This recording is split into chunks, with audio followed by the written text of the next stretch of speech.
Thank you very much. Thank you, Alex. I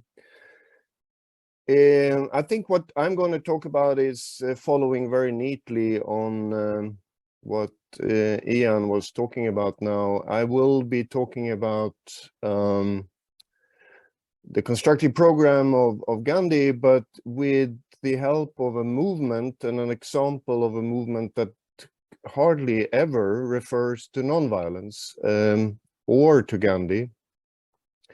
And I'm going to argue that they are going beyond Gandhi, that they are actually achieving something that Gandhi dreamed of, but never really succeeded with.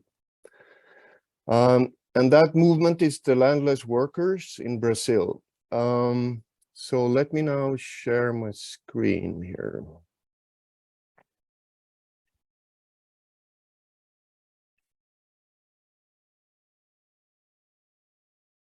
Is that working now? Okay, great. So I'm going to talk about constructive resistance, or what I prefer to call combining the yes and the no. So resistance, in my understanding here, is understood as something that is undermining a dominant power relation that is done by someone that is being subordinated in that power relation. And the popular and media understanding of resistance is, as Mona Lilja was referring to in the last session, very typically understood as something that is about protest, hindrances, obstruction, or even violent destruction. And in the academic frame, resistance tend to be understood in terms of relationship to the state, either as reforming or revolutionizing state power. However, we know from research on power with people like Foucault and Bourdieu and Stephen Lukes and others that power is much more than just forbidding or punishment in the form of repressive power. As Ian clearly outlined here, power is more fundamentally something that is productive, in the line of Hannah Arendt and others, where we can understand power as creating new subjectivities, institutions, ways of life, and discourses. But if that is something we can conclude and understand when it comes to power, why not resistance? Why would not resistance also then be productive?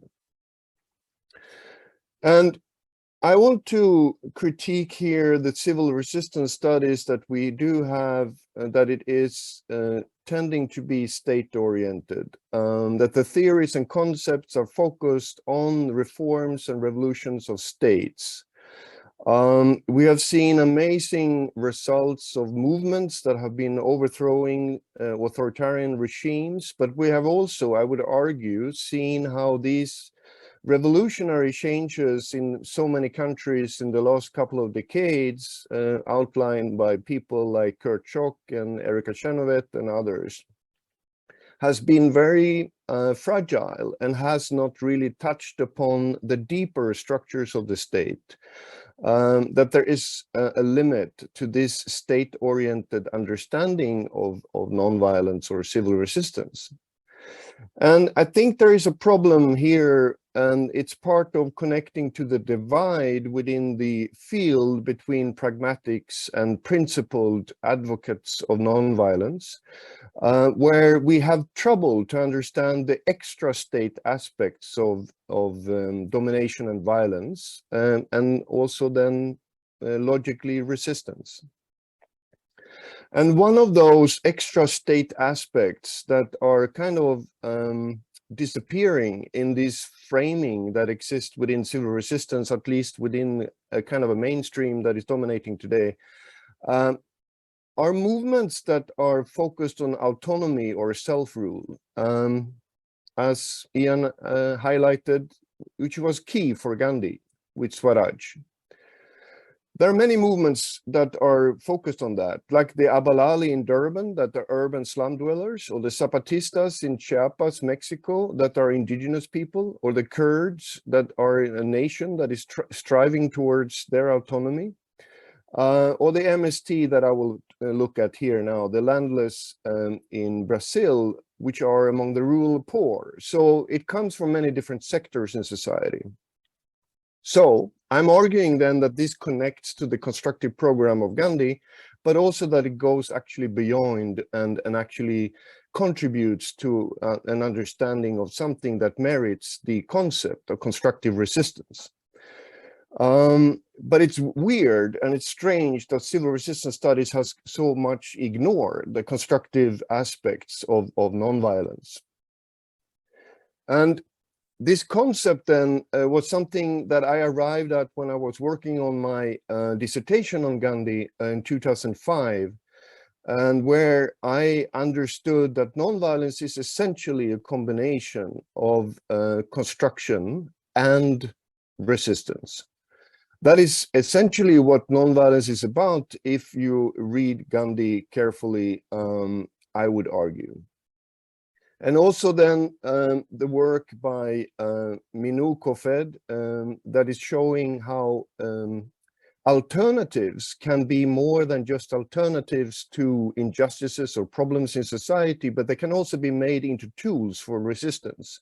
In her study of the Kurdish movement and their creation of democratic confederalism, she's arguing and showing how the creation of alternatives can be in themselves a tool for resistance. And that's what I'm building on here. And this is connecting to a number of other concepts like resurgence that is used in indigenous studies, or prefigurative politics within social movements, or commoning in the commoning literature on commons, and autonomy. And I will use the concept of autonomy here to kind of highlight that there is a kind of a type of movements that are very interesting, I think, for civil resistance studies that should be looked at more carefully. And I'm suggesting that autonomy movements are not separatists in a way of trying to create new states, but they are creating parallel institutions within all sectors of society to achieve self-rule based on that voluntary cooperation that is essential for civil resistance. But they're not really talking about nonviolence or civil resistance. They're talking about autonomy. They're talking about self-rule.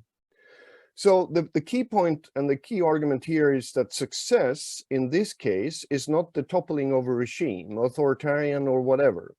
It's success in the case of autonomy movement is a matter of creating self-governed economic, political, cultural, and social institutions and a different way of life. This is obviously hard to achieve on a bigger scale, but let's get back to that.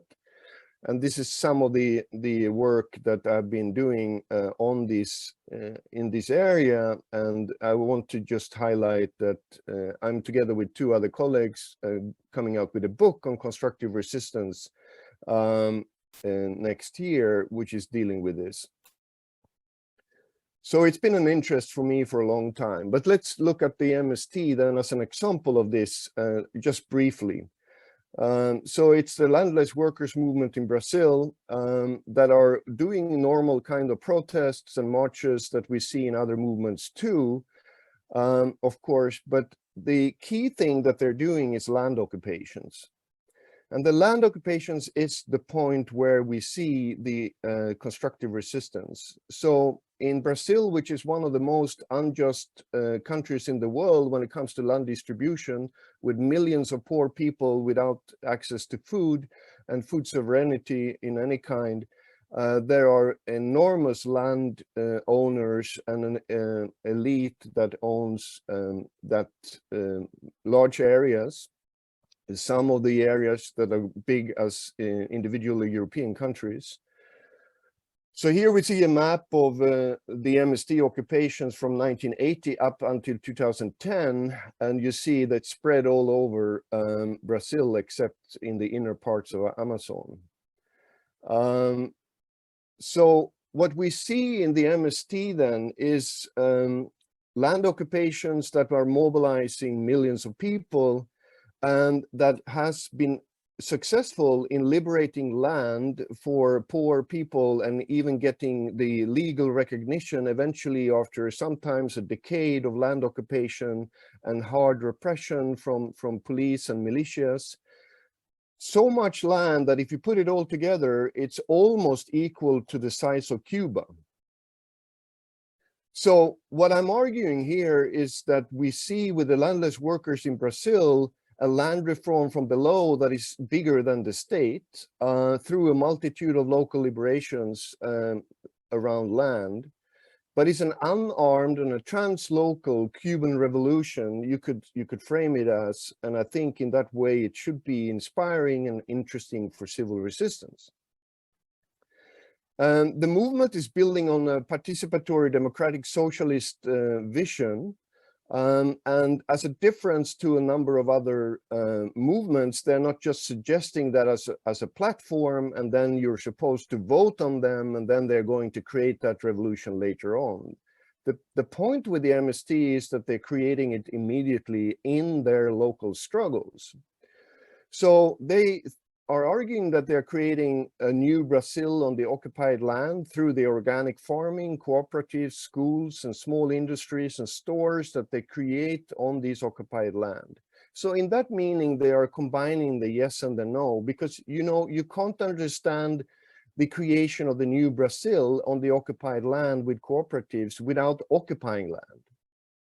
And the occupying of land is something that goes against the property laws, and it's obviously resistance, right? So you're undermining the land structure of ownership in Brazil at the same time as when you occupy land, you create a new Brazil on this land. So the yes and the no, the alternative is made into a tool for resistance here. And I want to highlight that this is happening in a movement that is having an average one killed every week by militias from the land owners. And they are unarmed, and they are not talking about nonviolence, or they're not talking about Gandhi, although they are very aware of that anti-colonial struggle. So this is a picture from one of the massacres that has been done against them. And this is the occupied land when it looks like in the beginning something of a makeshift favelas or any kind of poor area in an outer city. But they are very proud that when they occupy land like this, the first thing they create is a school, which is done with black plastic and very simple, a school for their kids. So they start immediately when they occupy land to organize themselves and create their alternatives. But with time, when they get the possibilities and the resources after a lot of evictions and having to return and being repressed, they are building these kind of structures. This is from a school building that is done by cooperative and voluntary force to create something of like this, health centers where people are getting universal free health care, which is pretty unique in that circumstance as in Brazil. Here's an art center in one of the places where they have gained access to land. They create their own markets when they're selling their vegetables. And you see the flag and the symbols of the MST here where people are wearing it on the market. And here's an example of a house of a landless farmer that is getting access to a house after many years of struggle. You can imagine what kind of dignity, what kind of revolution in that family's life it would be when you get access to a house like this after living in plastic tents, maybe for 10 years. So I'm just very quickly will go over examples here of the kind of parallel institutions that the MST is creating to just give you an idea. In politics, gender, and health, they are creating self-governed communities. They have a gender program with 50% of women in all decision-making bodies in education and so on. They have their own health programs with vaccinations and stuff. And in the ecology area, they work with biodiversity, organic production. They have their own organic seeds production, reforestation of areas. And also in the economy and production area, They have manufacturing facilities with grains and sweets, and they have cooperatives with popular banks, technical assistance to those that wants to learn how to do cooperative and ecological farming, and a number of other things. And they have maybe the strongest part, which is their education sector, where they have public schools, literacy program for adults, primary school for the kids, with their own education of teachers. And this is from one of the adult education places.